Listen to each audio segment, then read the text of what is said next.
नमस्कार। मैं रश्मि माथुर आज आपके सामने फिर एक बार उपस्थित हूँ अपने नए वीडियो के साथ। आज अपन भारत पर सिकंदर के आक्रमण और यूनानियों के भारत पर आक्रमण के क्या प्रभाव पड़े इसके बारे में हम पढ़ेंगे। आपको पता है सिकंदर जो कि मकदूनिया का शासक था, विश्व विजय का स्वप्न देख रहा था।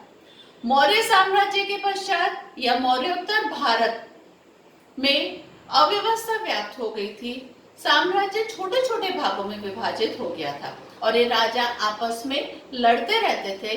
अतः इसी बात का लाभ उठा के सिकंदर ने भारत की ओर रुख किया और वो 327 ईसा पूर्व में वो जो है अपनी विजयों के लिए रवाना हुआ था।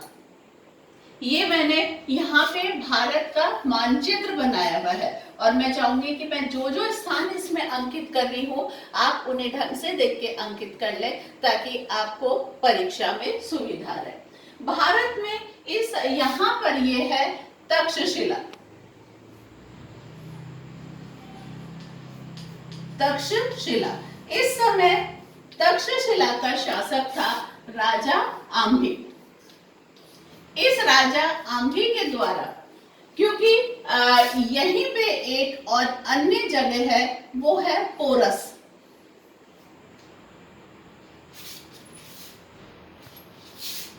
तक्षशिला है, तक्षशिला के पास ही जो है पोरस है।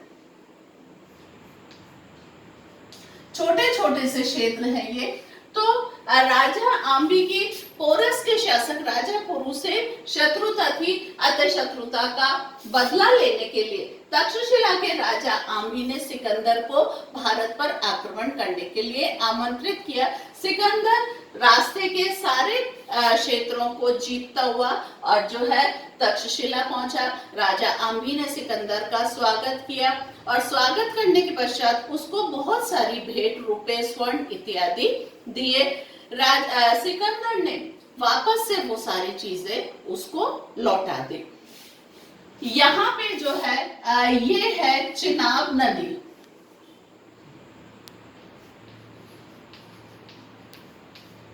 ये है चिनाब नदी और यहीं पे एक और दूसरी नदी है वो है झेलम। चिनाब और झेलम नदी के बीच में जो है ये पोरस राज्य स्थित है। इस समय झेलम नदी के तट पे सिकंदर की सेना आ डटी। सिकंदर ने पहले राजा पोरस से आत्मसमर्पण का संदेश भिजवाया, मगर राजा पुरु जो थे वो स्वाभिमानी थे, उन्होंने आत्मसमर्पण के लिए मना कर दिया और सिकंदर को संदेश भिजवाया कि अब उससे मुलाकात रणभूमि में ही होगी। परिणाम स्वरूप ये जो झेलम नदी है, इस झेलम नदी के दोनों तटों पे सिकंदर और राजा पुरु की सेनाएं आमने सामने आ डटी। इस समय अत्यधिक वर्षा होने के कारण झेलम नदी में जल का स्तर बढ़ गया।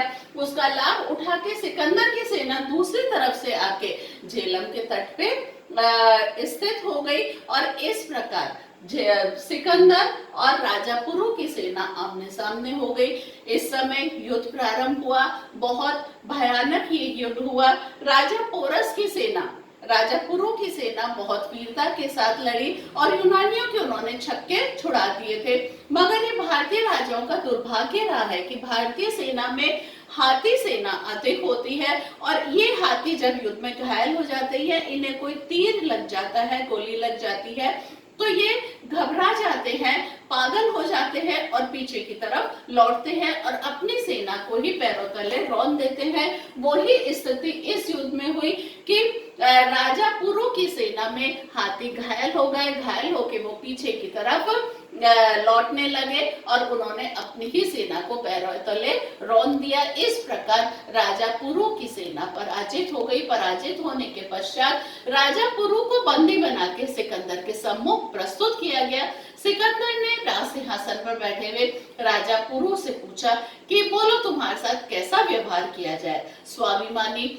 राजा पुरु ने बहुत निर्भीकता से जवाब दिया, ठीक वैसा ही व्यवहार किया जाए जैसा एक राजा दूसरे राजा के साथ करता है। उसके इस निर्भीकतापूर्ण जवाब से सिकंदर बहुत अधिक प्रभावित हुआ और उसने राजा पुरु से मित्रता कर ली और ये आजन्म मित्र है। और इसके पश्चात सिकंदर जो है आगे अपने युद्ध अभियानों के लिए निकल गया था। सिकंदर के या यूनानियों के भारत आक्रमण के बहुत अधिक महत्वपूर्ण प्रभाव पड़े। आपके ये प्रश्न भी आता है बोर्ड की परीक्षाओं में कि यूनानियों के भारत पर आक्रमण के क्या प्रभाव पड़े। तो सबसे पहला प्रभाव हम देखें तो वो मुद्रा यानी कि सिक्कों इत्यादि पे यूनानी आक्रमण के क्या प्रभाव पड़े। इससे पूर्व जो सिक्के थे वो आकृति में भी सही नहीं थे, अतः यूनानियों के आक्रमण के परिणाम स्वरूप सबसे पहले तो सोने के सिक्के ढाले जाने लगे, सोने के सिक्कों को प्रचलित किया गया। और दूसरा, इन सिक्कों पर इससे पूर्व कोई चिन्ह नहीं होता था, मगर यूनानी आक्रमण के पश्चात इन सिक्कों पे राजा का नाम, तिथि और उपाधि, यदि राजा ने कोई उपाधि धारण की उस उपाधि को भी अंकित किया गया। और तीसरी बात, सिक्कों की जो है निर्माण की कला इस समय श्रेष्ठ हुई, कलात्मक दृष्टि से श्रेष्ठ सिक्कों की ढलाई प्रारंभ हुई थी। कला और मूर्ति कला के क्षेत्र में हम अगर देखें तो कला और मूर्ति कला के क्षेत्र में यूनानियों के आक्रमण का बहुत महत्वपूर्ण परिणाम निकला।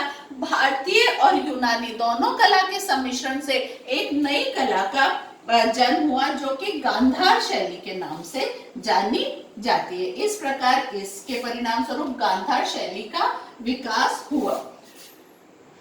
इसके अतिरिक्त खगोल शास्त्र, भवन निर्माण व धर्म पर भी यूनानी आक्रमण का प्रभाव पड़ा।